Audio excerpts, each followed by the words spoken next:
OK, Jozef, tak teraz sa nachádzame pred garážou 17 alebo showroomom 17. Je to v podstate replika 22, ktorá je available pre nás. A vchádzam dnu, dal som si odhrnúť túto garáž, ktorá sa otvára takto do vrchu, takže dá sa tam vojsť celým autom, plus sú tu ďalšie dvere, normálne takto, klasické dvere. A keď vchádzaš donútra, v podstate takto to vyzerá neupravené, nezariadené. A miestnosť má 72 m². Tak to asi zhruba vyzerá.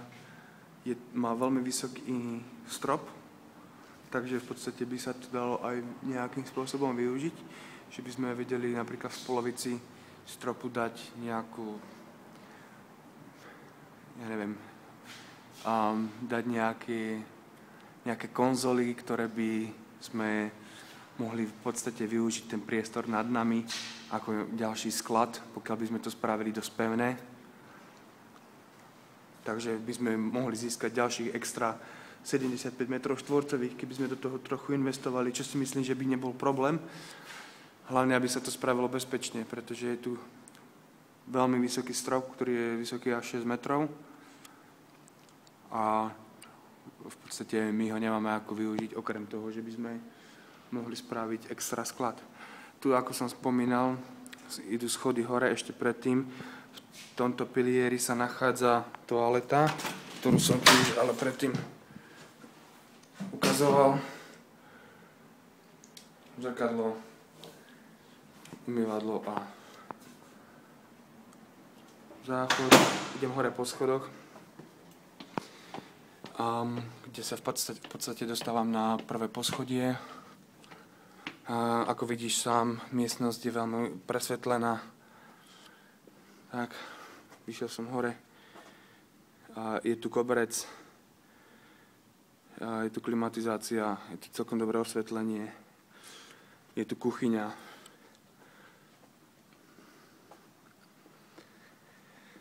Elektrická rozvodňa, prípojky na telefón, má to tu alarm, je tu klimatizácia. Tak ako som spomínal, v podstate som teraz hore, tu vidíš spodok. Ja som rozmýšľal, že odtiaľto, ako je toto zábradlie, alebo končí proste podlaha, by sa dali spraviť nejaké piliere a by sa dalo spraviť v podstate ďalšia plocha a získať extra 75 m². To je iba návrh.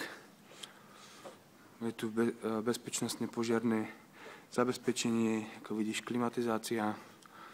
Samotná miestnosť je veľmi presvetlená, na veľmi dobrom mieste, veľmi je tu busy. Aký tu teraz možno nie je až tak vidieť, ale ľudia chodia dnu a von. A hlavne ľudia, ktorí chcú si zariaďovať domácnosti, tak prídu práve sem, pretože tu je sústredené všetko. Znovu sa vraciam dole. Tieto steny sa dajú namalovať, alebo sa tam dajú nalepiť nejaké veľké tapety. Toto vyzerá.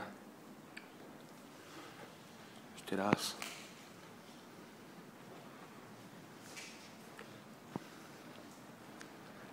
OK. Tak dúfam, že ti dalo ako taký obraz o miestnosti.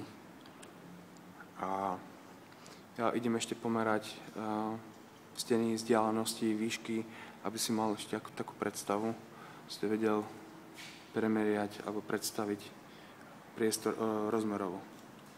Dobre, zdravím.